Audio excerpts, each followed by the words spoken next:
এখন আমরা দেখব যে জ্যানন টেট্রাফ্লোরাইড বা জ্যানন F4 এবং জ্যানন F6 এর জ্যামিতিক গঠন ব্যাখ্যা করো। তাহলে এই প্রশ্নটা অথবা দেখা যাচ্ছে যে জ্যাননের ফ্লোরাইড সমূহের গঠন ব্যাখ্যা করো, অর্থাৎ জ্যানন যদি বলে তাহলে এই দুইটাই থাকে আর কি, জ্যাননের সাথে F4 এবং F6 এর দুইটা গঠন থাকে। তো যাই হোক আমরা এটা দুটোটাই দেখব। তো দেখুন প্রথম যে অংশটা বা এটার জন্য হচ্ছে এটা আমরা দেখছি জ্যানন F4। তাহলে জ্যানন টেট্রাফ্লোরাইড অণুর কেন্দ্রীয় পরমাণু ও জ্যাননের যোজনের শেলে 4 জোড়া ইলেকট্রন কি থাকে, ইলেকট্রন বন্ধন এবং 2 জোড়া নিঃসঙ্গ ইলেকট্রন থাকায় বিএসইপিআর তত্ত্ব অনুযায়ী এর আকৃতি অষ্টতলকীয় গঠন থেকে বিকৃতি হয়ে সমতলীয় বর্গাকার হয়। মানে এটা হচ্ছে বিএসপি এর নিয়ম অনুযায়ী এটার গঠনটা কিরকম হয়। এটা কিন্তু এখানে দেখেন এটা কিন্তু মানে টাইপিং করতে গিয়ে যখন পিকচারটা আঁকা হয়েছে এখানে একটু ফাইটা গেছে আর কি। যাই হোক এটা কিন্তু সম্পূর্ণ একটা লাইন আর কি। হ্যাঁ, তো এটার আকৃতিটা কিরকম, এই যে এরকম বিএসপি এর তথ্য অনুযায়ী এরকম হয়ে যায়। তো বলছে যে 2 জোড়া কি থাকে, নিঃসঙ্গ জোড়া ইলেকট্রন থাকে। তাহলে দেখেন এই যে এইখানে 1 জোড়া ইলেকট্রন, এখানে আরেক জোড়া ইলেকট্রন, এরা নিঃসঙ্গ।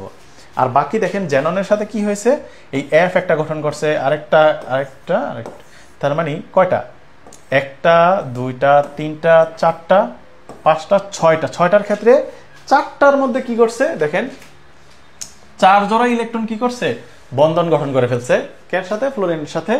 কিন্তু বাকি যেই 1 জোড়া 2টা জোড়া, এখানে একটা সে কিন্তু করতে পারে নাই, এবং সেটা এই জন্যই বলছে যে নিঃসঙ্গ জোড়। ঠিক আছে, তো এটা হচ্ছে জ্যানন 4 এর যে ব্যাপারটা। তো এবার দেখেন জ্যানন 6 এর গঠনটা একটু আমরা ভালো ব্যাখ্যা করব। এটা জাস্ট এতটুকু দিলেই হবে, বাট 6 এরটা আমরা একটু সুন্দর করে ব্যাখ্যা করি। এই ব্যাখ্যাটা এইভাবে আপনারা নোটটা লিখলে পরীক্ষায় ফুল মার্ক পেয়ে যাবে। তো জ্যানন 6 এর গঠনের ক্ষেত্রে দেখা যায় F6 এর কেন্দ্রীয় পরমাণু জ্যাননের ইলেকট্রন বিন্যাসটা আমরা প্রথমে করব। জ্যাননের ইলেকট্রন বিন্যাস যদি আমরা করতে যাই তাহলে এইখানে কিন্তু অনেক জায়গা লাগবে। ফলে আমরা কি করব, একদম বহিস্থ স্তর যেটা লাস্ট যে শেলটা সেটার মধ্যেই আমরা করব। তো এখানে দেখেই বোঝা যাচ্ছে যে 5s 5p 5d অর্থাৎ 5 পর্যন্ত আমাদের যেই আহ্বাহ নীতি আছে সেই নীতি অনুযায়ী আমরা 5 স্তর পর্যন্ত চলে গেছি। তো এইবার দেখেন যে জ্যাননের ইলেকট্রন বিন্যাসের শেষ স্তরে দেখা যাচ্ছে 5s2, মানে স্তরে 2টা থাকবে। তারপরে p অরবিটালে 6টা যদি ফিল আপ করে ফেলে, 6টা থাকলে 6টাই ফিল আপ করে ফেলছে। এই জন্য দেখেন d অরবিটালে কোনো কিন্তু ফিল আপ নাই।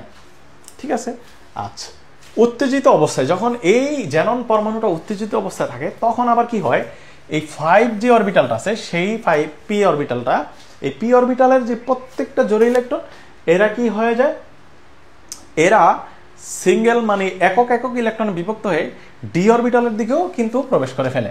তো দেখুন এখানে যে জোড়া ইলেকট্রনগুলো ছিল প্রত্যেকটা, সেইগুলো কিন্তু আবার কি হয়েছে, এককভাবে আবার d অরবিটালও গিয়ে প্রবেশ করে ফেলছে। এটা উত্তেজিত অবস্থায়, আর স্বাভাবিক অবস্থায় কিন্তু উপরেরটা। ঠিক আছে, আচ্ছা এখন সংকর অবস্থায় আবার কি ঘটে না ঘটে, কারণ এবার দেখেন 5p জায়গায় এখানে একটা ইলেকট্রন গ্যাপ আছে, এখানে একটা ইলেকট্রন গ্যাপ আছে, এই যে এই ইলেকট্রনগুলো গ্যাপ আছে, আমি লিখি এইটা গ্যাপ আছে, এইটা গ্যাপ আছে, এইটা গ্যাপ আছে না, এই গ্যাপগুলো যেহেতু আছে তাহলে এইগুলা ফিল আপ করবে কে, এইগুলা ফিল আপ করবে প্রত্যেকটা ফ্লোরিন পরমাণুর শেষ একটা ইলেকট্রন।